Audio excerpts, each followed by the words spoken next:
खबर शामिल करते हैं हासिलपुर से। हमारे रिपोर्टर गुलाम नबी खाकी की रिपोर्ट के मुताबिक ज़मींदार मोहम्मद बख्श जो कि मौज़ा बेदाना गरबी का रिहायशी है और मज़कूरा का ज़रई रकबा मौजूद है, जहाँ पर मज़कूरा मोहम्मद बख्श ने ट्यूबवेल नस्ब करके अपने अराज़ी को काबिल काश्त बनाकर सैराब करता चला रहा है।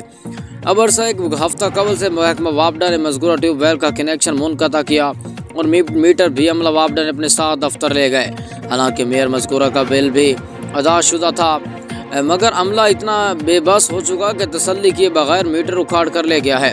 अब मोहम्मद बख्श ज़मींदार ज़ईफ़ुल उमर शख्स जो कि वापडा दफ्तर के 4 से 5 मुख्तलिफ औकात में चक्कर लगा चुका है, मगर अमले ने मीटर उतारा हुआ हाथ में थमाते हुए कहा कि थोड़ी देर के बाद पहुंचकर मीटर और बिजली बहाल करते हैं।